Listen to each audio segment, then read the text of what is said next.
എന്നപോലെ ഇങ്ങനെ വിദ്യാർത്ഥി സംഘടന, ആ സ്നേഹസംഘം ഇവിടെ നാം കാണുന്ന അവർ SSF സുന്നി സ്റ്റുഡൻസ് ഫെഡറേഷൻ അതിൽ പ്രവർത്തിക്കുന്നവരാണ്. അതേപോലെ തന്നെ സമസ്തയല്ല സുന്നി ജമീയത്തുൽ മുഅല്ലിമീൻ ഒരുപാട് മദ്രസകൾ അതിൽ പഠിപ്പിക്കുന്ന അധ്യാപകന്മാർ ഉസ്താദുമാർ അവരുടെ സംഘടനയാണ്. എന്ന പോലെ തന്നെ സുന്നി വിദ്യാഭ്യാസ ബോർഡ്, സുന്നി മഹല്ല് അസോസിയേഷൻ SMA, ഇങ്ങനെ ധാരാളം വളരെ ചെറിയ കുട്ടികൾ പ്രവർത്തിക്കുന്ന ബാലസംഘടന, SBS,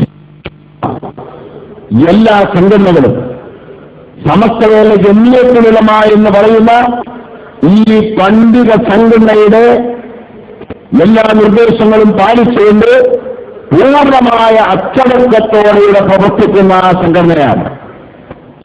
അതുകൊണ്ട് തന്നെ ഏതെല്ലാം മേഖലകളിൽ നാം പ്രവർത്തിക്കണമെന്ന് സമസ്തവേല ജമിയത്തുൽ ഉലമ എന്ന് പറയുന്ന പണ്ഡിത സഭ പറയുമ്പോൾ അതിൽ മാത്രം പ്രവർത്തിക്കുകയല്ലാതെ മറ്റൊന്നിലേക്കും നാം പ്രവേശിക്കുന്നില്ല. ജീവകാരുണ്യ പ്രവർത്തനങ്ങൾ ധാരാളം നടന്നുകൊണ്ടിരിക്കുന്നു. യാത്രക്കിടയിലും പലപ്പോഴും അതിന്റെ ആ പ്രവർത്തനങ്ങൾ ഇടയ്ക്കിടെ ചില കേന്ദ്രങ്ങളിൽ വെച്ച് നടന്നിട്ടുണ്ട്. തൃശ്ശൂർ ജില്ലയിൽ 10ഓളം വരുന്ന പാവപ്പെട്ട പെൺകുട്ടികളെ നിക്കാഹ് ചെയ്തു കൊടുത്തത് നമ്മുടെ ഈ യാത്രയിലാണ്. അതുപോലെ നിരവധി ജീവകാരുണ്യ പ്രവർത്തനങ്ങൾ, SYSന്റെ സ്വാതന്ത്ര്യം പരിപാടി അനുസരിച്ചുള്ള പ്രവർത്തനങ്ങൾ അതും ഇതിനിടയിൽ നടന്നുകൊണ്ടിരിക്കുന്നു. എന്ന പോലെ തന്നെ ധാരാളം ദീനിയായ സ്ഥാപനങ്ങൾ, വിദ്യാഭ്യാസ സ്ഥാപനങ്ങൾ ഇതെല്ലാം കെട്ടിപ്പടുത്തി. അതിലെല്ലാം ഉപരിയായി ഒരു കാര്യം കൂടി ഞാൻ ഓർക്കട്ടെ. ഇവിടെ സംഘർഷങ്ങളും കുഴപ്പങ്ങളും കലഹങ്ങളും അതിന് നാം വിട്ട് കാണുമ്പോൾ അതിലേക്ക് ആരെങ്കിലും പോകുന്നുണ്ട് എന്ന് നാം അറിയുമ്പോൾ നമ്മുടെ ഈ സംഘടനാ കുടുംബത്തിലെ മുഴുവൻ ആളുകളെയും നാം ബോധ്യപ്പെടുത്തുന്നത് ഇതാണ്. ഇത് അരുത്, ഒരിക്കലും പാടില്ല.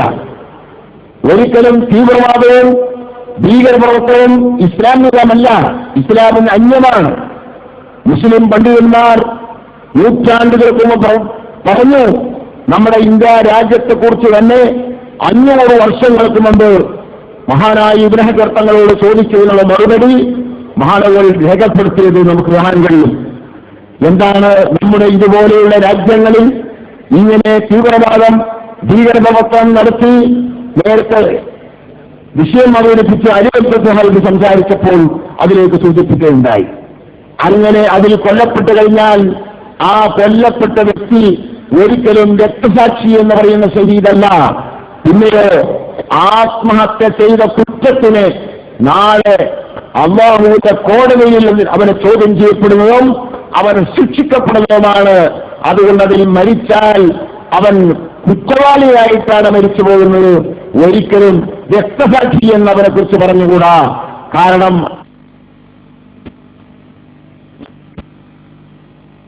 നമ്മുടെ സമസ്തവേല ജമിയത്തുൽ ഉലമ ആവശ്യമായ സന്ദർഭങ്ങളിലൊക്കെ നമ്മുടെ എല്ലാ ജില്ലകളിലും എന്ന് പറഞ്ഞാൽ പോരാ, ജില്ലകളിൽ തന്നെ അതിന് കീഴിലുള്ള സംഘടനയാണ് താലൂക്ക് സംഘടന. ആ താലൂക്ക് സംഘടനകളിലടക്കം തീവ്രവാദത്തെക്കുറിച്ച്, ഭീകരപ്രവർത്തനത്തെക്കുറിച്ച്, അതിന് ഭൗതികമായി ഉള്ള അതിന്റെ തെറ്റുകൾ കൂട്ടിച്ചേർത്തുകൊണ്ട് ഓരോ ദിവസങ്ങളിൽ ചിലവഴിച്ചുകൊണ്ട് ക്ലാസുകൾ എടുത്ത് ബോധവൽക്കരണം നടത്തിയത് ഞാൻ ഈ സമയത്ത് അനുസ്മരിക്കുകയാണ്. അപ്പോൾ ഞാൻ പറഞ്ഞു വന്നത്, ഇങ്ങനെയുള്ള നല്ല പ്രവർത്തനമല്ലാതെ ആരെയും പഴിക്കാനോ കുറ്റപ്പെടുത്താനോ അല്ലെങ്കിൽ രാഷ്ട്രീയ കാര്യങ്ങൾ ഇടപെടാനോ മറ്റ് ഭൗതികമായ താല്പര്യങ്ങളോ ഒന്നും സമസ്തവേല ജമിയത്തുൽ ഉലമക്കോ അതിന്റെ കീഴ്ഘടകൾക്കോ ഇല്ല. അതിനുവേണ്ടി പ്രവർത്തിക്കുന്ന ഈ മഹത്തുക്കളായ അലിമുകൾ, മഹാനായ താജുൽ ഉലമ അതുപോലെ ഉള്ള സാദാത്യങ്ങൾ, ബഹുമാനപ്പെട്ട ഉസ്താദ്, അതുപോലെയുള്ള മറ്റു ഉസ്താദുമാർ എല്ലാവരും ഇവിടെ ഒന്നിച്ച് കൂട്ടമായി പ്രവർത്തിക്കുകയും നമ്മുടെ സംഘടനാ കുടുംബങ്ങൾക്ക് മുഴുവൻ നേതൃത്വം കൊടുക്കുകയും ചെയ്യുന്നു. ഈ നേതൃത്വമാണ് നമ്മൾക്ക് അനുസരിക്കേണ്ടത്. മുസ്ലിം ബഹുജനങ്ങളെ പ്രത്യേകിച്ചും ആ നേതൃത്വം അനുസരിച്ചാൽ ഇവിടെ യാതൊരു കുഴപ്പവുമില്ല. കഴിഞ്ഞു പോകുന്ന എല്ലാ സ്വീകരണ കേന്ദ്രങ്ങളിലും എല്ലാ നേതാക്കളും പറഞ്ഞത് ഒരു കേരളത്തിലെ മുസ്ലിമുകളെ മാത്രം നേതാവായി നേതൃത്വമായി ഉസ്താദിനെ കണ്ടാൽ പോരാ, കേരളീയരുടെ പിതാവാണ് എന്നുവരെ മഹാന്മാരായ പലരും ഇവിടെ പറഞ്ഞത് ഞാൻ ഈ സന്ദർഭത്തിൽ അനുസ്മരിച്ചുകൊണ്ട് ഞാൻ എന്റെ വാക്കുകൾക്ക് വിരാമം കൊടുക്കുന്നു.